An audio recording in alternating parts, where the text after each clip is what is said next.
So I think we need to have you turn in your nerd card. I don't want to. Why? Well, you don't really get a choice because a listener called you out and told us that you did not know who Joss Whedon was, and they were kind of right. How dare you say that I don't know who Joss Whedon is? No, I merely forgot, and it's a crime, admittedly. I forgot that he directed The Avengers, and I'm sorry. All of our fans, I'm sorry. Yeah, but the thing is that you forgot while we were talking about a Thor Ragnarok episode, and the question directed at you was directly about that movie. Well, it's about who Joss Whedon was. And right, while talking about Thor and talking about I believe it was the Hulk smash, and where Hulk had done the Hulk smash previously, and he had said with Joss Whedon, and I asked you who Joss Whedon was, and your response was, he's the guy who's in Firefly. Yes, I'm aware. But in my defense, no one else caught it either. So, really, am I in the clear? I think I'm in the clear. You just blamed our guests on the episode for not catching I it. did not blame the guests. I blamed everyone involved. Oh, you're going to blame me? You're supposed to be the resident nerd on it. I mean, everyone can tell listening to this podcast that you are clearly the resident nerd and you're proud of it. Well, thank you. And it was a travesty. I will fully admit that it was a horrible, horrible thing that we did not talk about the first Avengers movie and Joss Whedon. Fully accept that. Okay, but so do you're I going to have to spend this podcast earning the nerd card back. All right. So, what are the things that I have to hit to do that? Just give me a breakdown of how I redeem my nerd card. I mean, I really feel like since the listeners took it away from you, the listeners are going to have to vote to give it back. God, this is going to be a poll that's going to be the death of me. I mean, you did lose our last poll, but that's neither here I've nor lost there. basically every poll that we've ever done, except for the woman being dead and the handyman being responsible. Oh, and the Pretty Thing That Lives in a House episode. Yes, we're going all the way back to like the third episode for me to be right in a poll. Yes, I get it. Okay, well, we'll see at the end of this if they think you should have earned your nerd card back.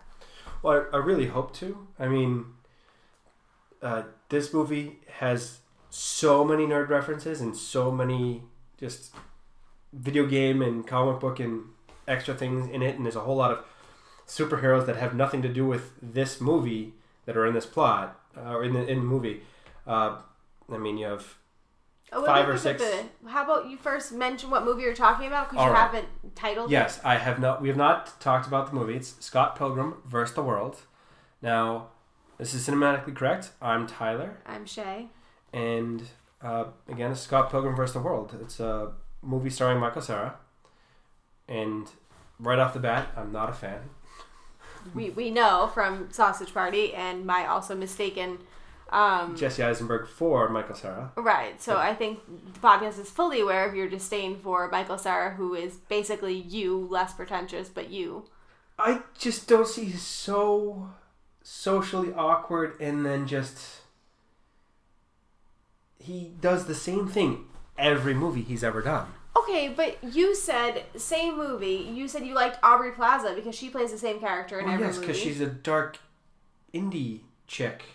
So it's okay to play the same character in every movie as long as you enjoy the character. Yes. But if you don't enjoy the character, then it's a problem. Yes, and I know it makes me a hypocrite, but I'm going to stand by that. Alright, I mean, do you? I don't like Will Ferrell for the same reason, but... Well, so there you go. You can't hold that against me if I don't like Michael Cera because you don't like Will Ferrell because Will Ferrell is. But I didn't also say I like Aubrey Plaza because she plays the same character in every movie, which is the words that came out of your mouth. Yeah, but you have to like someone that plays the same character over and over and over again. Seth Rogen. I didn't say I like Seth Rogen. I just don't mind him. All right. Well, so can we talk about how creepy it is that a 22-year-old man is dating a high school student? Oh. Really uncomfortable. Did this happen to you? No. Is there a story there? No, I did not date a high school student when I was in my 20s. God, that's creepy. Right, you weren't dating. Forgot. Oh my God, this is a whole separate thing, not related to the podcast at all. Just our own baggage is now in the podcast forever. Thank you. You're welcome. I figured we needed to have it on record. No, that is just why. Just why. Because it's... Our listeners need to know. So, that's the only thing I'm going to be thinking about for the rest of this podcast, and it's going to be in the back of my head. Obstacle number 1 for getting your nerd card back. I mean, I enjoy this movie. We'd already both seen it, I believe. I'd seen it. I definitely previously. seen it, yeah. I didn't particularly care for it the first time, but I did. It's growing on me. It's growing on you. Yeah. Wow, that's new and different revelation. So, it wasn't nearly as unpleasant or uncomfortable to watch as it was the first time. Oh, because you're not as much like him as you were the first time you watched it. Keep going back to that same point over and over again. Gotta hammer it home. You gotta let it go. This is not Frozen. I mean, it was very well directed. I felt that the theme of the tone of the movie was a comic book movie mixed with a video game movie, and all the shots were set up that way, and it was almost like I was flipping through the pages, which was cool. Right, which you've recently actually just read a comic book, and you actually didn't like that. This is not helping get my nerd card back, darling. And I'm not trying to help, just if you weren't aware. So, we went to a comic book store specifically for this podcast because we had nothing to do this morning, and it sounded like a fun way to spend an afternoon. And I wanted to get the Scott Pilgrim book. Well, which we did.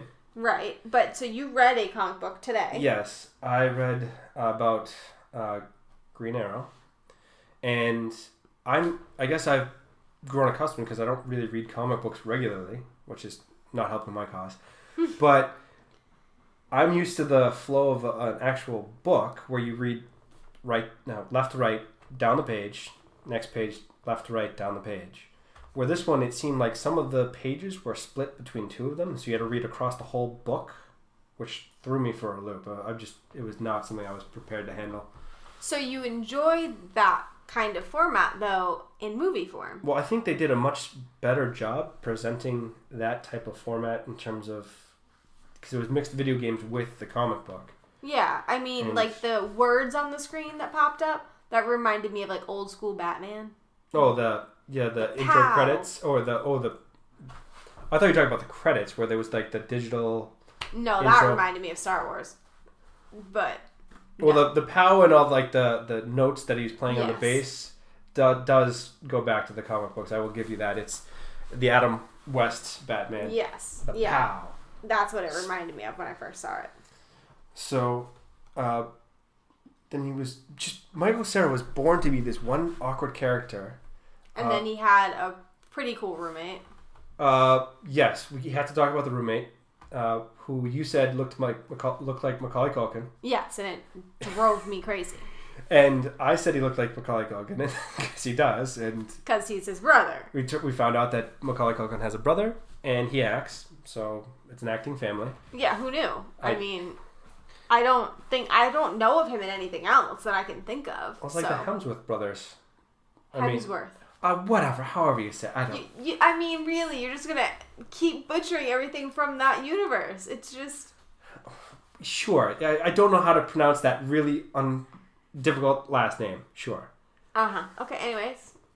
So it was Macaulay Culkin, who was a bit of a dick and a gossipy bitch for the whole movie. I read that he was supposed to be mocking hipsters, which totally makes sense if you think of it in that context. Having heard that now, then yeah, that makes total sense in terms of there were a lot of things that were mocking hipsters for the whole movie. Oh yeah, absolutely. Like the being at a live performance and like, oh, you have to hear them live. They're much better live. Exactly. What? No. Yes. What the hell? Or their first album was much better than their first album. Right. That exactly. Drives me nuts. So now it makes sense, right? That does make sense.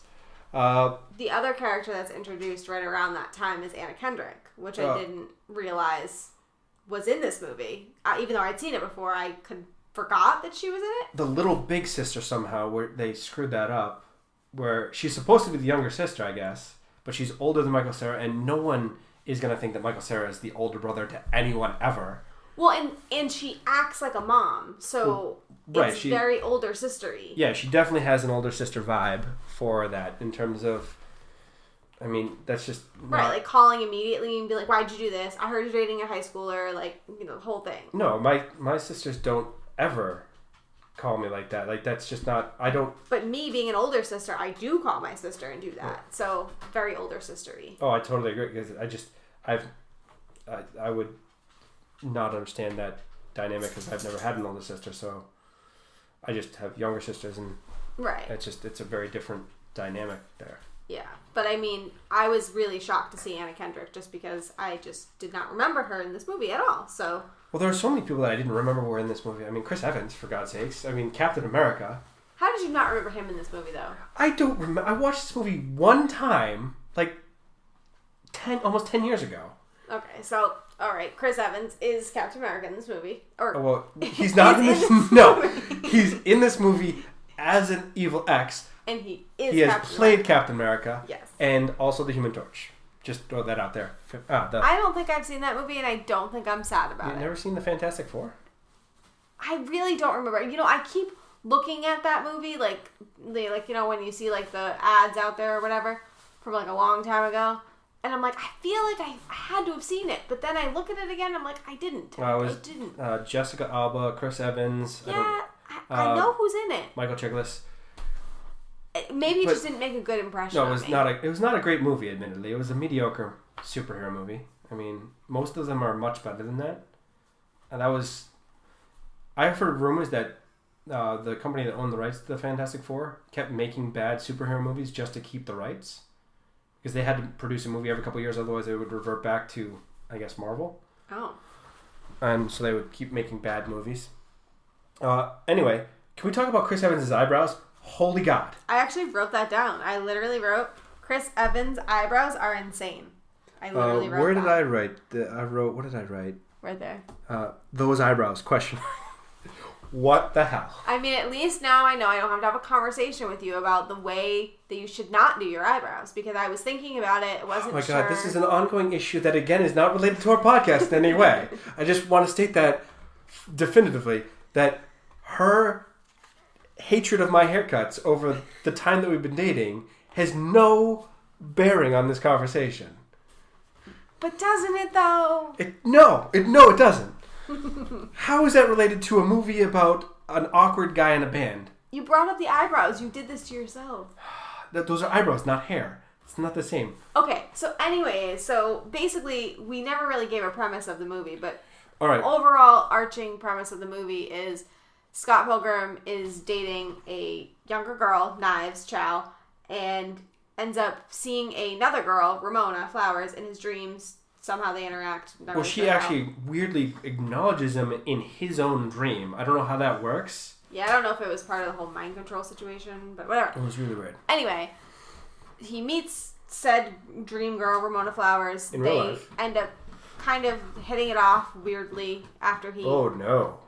No, they did not hit it off. Oh, after. No. Whoa. That's revisionist history. No. I said after. He used the same line that he's used for probably every girl that he's ever talked to. The Pac-Man, Puck-Man. And she had wanted nothing to do with him. But how do you not find that a good line? I think that's a good line. That's better than, like, come here often. Well, it's okay, I guess, but it's the same time, it's... Why? Why is that relevant to a conversation? You know nothing about the girl, so you're just talking about video games? Well, I mean, I don't know. It's like a cute way to, like, say the... You know, almost say the F word and, like, you know... Say the F word without saying fuck without saying fuck, I guess. I did not want to make another explicit episode. Well, too late for that. I apologize. Well, so, he tricks her into seeing him again by ordering something off Amazon and holding her hostage, basically. Yeah. Which is inherently creepy. But Creative. Creepy as hell. Sorry you didn't think of it. Well, no, it's just... You're forcing someone into agreeing to a date with you against their will. He didn't force her. He just asked her. You had the exact opposite opinion in one of our previous movies. Which is? The Breakup. You said Vince Vaughn forced her into a date and that was horrible. And then somehow Michael Cera forces her into a date and that's somehow good. Explain that, please. Because they're two different characters. Vince Vaughn is a big bully. And so, Michael Cera So because you don't think Michael Cera could ever harm anyone ever? Because somehow Michael Cera's the underdog, and you inherently root for the underdog. Or the creepy, skinny, nerdy serial killer that cuts off your face. He is not. Seriously. You don't know that. Seriously. It's always the quiet, awkward person that kills No, a it's whole not. bunch It's of always the random people. charismatic, gorgeous person. No, it's never that person. It's What's the guy's name that drove in the VW Bug? Was very charismatic. Are you talking Ted Bundy? I am. Thank you. Well, John Wayne Gacy, Jeffrey Dahmer. There's a whole list of really awkward serial killers that support that. You can come up with one. Well, okay, but I was just using what I needed to support my point. But regardless, I mean, Charles Manson, I mean, he wasn't gorgeous, but he employed gorgeous people to lure women in. So, I mean... That's cult, not serial killer. You're getting off topic. They killed, like, a lot of people. Their guess is up to 32. Manson killed nobody. He convinced other people. Yes, because he's charismatic. God damn it. Okay. We're getting off topic. So, he meets her, holds her for ransom and hostage, and then he has to fight her evil exes. 7 of them. Ex-boyfriends, he keeps saying it, and then she corrects him over and over again. He doesn't get it to click in his head. Right, because she had a lesbian time in her life. Yeah, which he says, I really lesbian you, or something, and when he means love. I'm in lesbians with you. I'm in lesbians with you? It's like, really, dude? Really? I get it. That's you're thinking about lesbians, but come on. Slip of the tongue. I found it interesting that the girl that she had dated actually had starred opposite Michael Cera in a different thing. Mae Whitman was his boyfriend, or his girlfriend, Michael Cera's girlfriend in Arrested Development. She was a bit of a Jesus freak, if I remember. Like that was... I can't picture her as playing a Jesus freak, but... Well, she was very religious, I believe, in Arrested Development, and then she was also in a bunch of other stuff. I mean, I've only ever seen her in Parenthood, which she was in for quite a while, and then she also guest starred in the Gilmore Girls revival, which of course I've seen, so... Well, yes, because you're addicted, you have a problem. I mean, I should probably get help, but...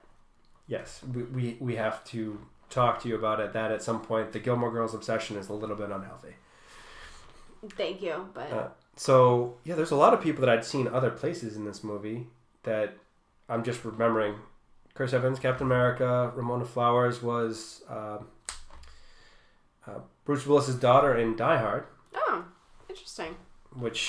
And she was also a superhero in a different movie, a Disney movie, which I'm embarrassed of admitting I've seen in this. Something like Sky High. Okay. You're really earning that card back. It's technically a superhero movie, I guess. And she plays the villain hero kind of combo. So, okay. And then there's Brandon Roth. Brandon Roth played Superman. Thomas Jane is in there for like 4 seconds. He played Punisher. Right, but Brandon Roth in the band scene actually wore a Punisher t-shirt. He did. He wore a Punisher t-shirt, and he actually had his eyes glow and his hair go up like Dragon Ball Z with super vegan powers. Because vegans aren't annoying as they are already, let alone with obviously, superpowers. if they're making fun of hipsters, they were also clearly making fun of They vegans. clearly were, and thank God, because somebody had to. Oh. I'm not a vegan fan. I don't want it in my face over and over again. So it's fine that people are vegan. I don't have a problem with vegans. But I just don't want it forced on me against my will. That's all I ask. I want to state for the record that I am out of this conversation when it comes to this because I have nothing against vegans at all. My favorite couple that I always talk about, Jenna and Julian, are actually vegans. So. Well, I don't have a problem with it. I just don't like other people's opinions forced into my face. And vegans seem very vocal about their beliefs. Really? You don't like other people's opinions forced into your face? Yeah, I know it's, again, making me a hypocrite, but you're going to have to let it slide. So... Oh, I don't have to do anything, but... God damn it. Sure. I always, every goddamn time. So, okay, so 7 X's, so we've gone the first through a few one, very of them. racist, by the way. Matthew Patel, was it? The only English person in the whole movie, as it turns out. So, the director told them not to cast any people from England. And they made it through without a single person. And then he did the whole rehearsal or the whole audition in an American accent. And he's apparently, I guess, from London or somewhere in England. Oh, well. So, yeah, that was a questionable scene, but I did read that Questionable? Come on. I'm being politically correct. It was very racist. Yes, but I read that the fight scenes were supposed to be kind of musical-esque, and this one was inspired by Bollywood. I mean, I thought the fight scenes were more like video game boss fights or Mortal Kombat, Tekken, things like that, where you're fighting. Yeah, that whole thing. But it was kind of really uncomfortable that everyone else in the whole movie is not Indian. And then the one person that is Indian just goes into a Bollywood musical. Yeah. Kind of just made me uncomfortable, if I'm being honest. Just very uncomfortable. And then her Asian boyfriends also were into like the EDM, electric dance music scene. Yeah. That's also kind of like, really? Yeah. Uncomfortable. Yeah. Just, no, that's not, I wouldn't have gone there. I would have made different creative decisions. Okay. So you're going to talk about what creative decisions you would make because you're such a great filmmaker. Yeah, I totally realize that I have all of the criteria to make a quality movie. Clearly. My movie would be fantastic and have no problems or continuity problems whatsoever. The person who forgets what he said 5 seconds after he says it. Yes, this is me being sarcastic. I fully am aware that the movie that I make would be a train wreck. Fully admit that. I'm glad we got that out there. Okay, so then it was him, it was Chris Evans, it was Mae Whitman, Brandon Roth. No, not Mae Whitman. Mary Elizabeth Winstead, the Ramona woman, was a superheroine. I'm talking about the 7Xs. 7Xs. So yes, Brandon Roth, Mae Whitman, Chris Evans, Matthew Patel, the two Asian gentlemen that I can't remember their names. Todd Ingram and the two Asian gentlemen. Is that all of them? Gideon. Is he counted as one of the X's? I thought Well, there's 7. So... Yeah, but didn't Gideon hire the 7Xs? No, he grouped all of the X's together. Oh, I didn't realize he was part of it. Yes, he was the final boss. There were a lot of great scenes and a lot of references. I loved when they had a bass fight, which was essentially a boss fight, but they changed the bass, which I found very clever. I love the music and the tones. They had Zelda in there, which was just instantly recognizable. Seinfeld, a lot of pop culture references. Which Anna Kendrick says at one point, "She who will not be named," Harry Potter. Yes, obviously. I do like that they make fun of hipsters in this movie because it's fun to make fun of hipsters. And I'm alienating all of our audience. Apparently, you're just basically saying, you know what? If we had any listeners at all, let's just get rid of them now. Well, they did the whole you have to hear them live while they're at the concert live, and then his first album is definitely better than his first album. It's just like, what are you? No, stop being such a pretentious dick and just have a normal conversation. Why can't you just talk? Oh, the other superhero reference, it just came to me that I was wondering, and I wanted to ask you what you thought. So when Knives gets her hair, she starts coloring it or something. Mm-hmm. It's 2 tones. Yes. Was that supposed to be a reference to Two-Face or something like that? Because it's she becomes evil in that moment and does That's actually a reference that I didn't pick up, if I want to be honest. She was crazy in that, and she was terrifying when she was going through the dye hair, and she was just like, I'm going to kill all of the peoples. Right, so I kind of thought it might be a Two-Face type reference because... That's entirely possible. I mean, I will give you that one, yeah. I never usually get anything. I'll take it. So, and then you didn't like Knives, if I'm not mistaken. No. Well, I disliked her character entirely because I just found her very perky and upbeat and happy all of the time, and just those are the type of people I want to squish like little bugs. Yes, for future reference, if you want to annoy her, just be happy and upbeat. It's just not realistic. It's nobody is that happy. There must be something wrong. What if the person is genuinely that happy? That's not impossible? Or that is impossible? Then at that point, I just this is not somebody I want to associate with. So I don't know. Then you definitely associate, or you definitely related to Ramona. Yes, I think most people relate to Ramona. She's the loner, the person who's kind of on the outside trying to get in. She's cool, but doesn't really know anybody, and is stuck with some controlling, horrible boyfriend. Well, so he fights all the evil exes. He gets to Gideon finally, and you had originally thought that it was just a trope because you had, I guess, missed the mind control implant. Admittedly, I may have fallen asleep because we did watch this movie at midnight. It was like 11. And oh, yeah. Whatever. Maybe 10. Yeah. I don't remember. But you thought it was the old girl going back to the asshole boyfriend trope. Right, which is fair. But it was actual mind control like Manchurian Candidate.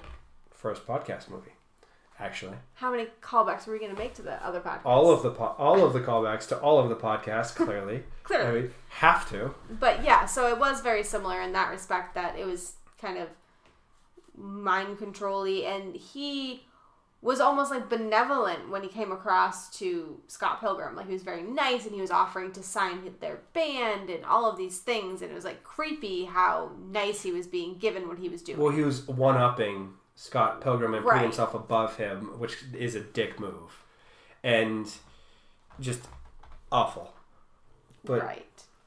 I would like to say that final fight scene was, I thought, a comparison to the Kill Bill fight scene. I don't know if Kill Bill came out before, but he's using a katana to cut everyone to pieces in the nightclub. It's very possible because they do make an Uma Thurman reference earlier in the movie. Well, so I thought it was, the first thing I thought it was Kill Bill without all the blood, because he's going crazy. I could definitely see and that. He killed a lot of people. Yes. So many murders. He's wanted by Toronto police. But they really like lessened the murder feel. Like, it wasn't gory or anything because it all was just change. So you're turning people into monetary values for killing them? So you're basically turning them into their own hit payment, I guess? Basically. So, I mean, that makes it better, right? I guess. I don't know if I agree with that, but sure, he should be in prison for the rest of his life because he killed like 50 people. But he earned the girl. He also earned self-respect. True. After fighting for her with the katana that destroyed itself, and then his self-respect katana somehow was better. I don't have an opinion on that. So the ending, there was two of them.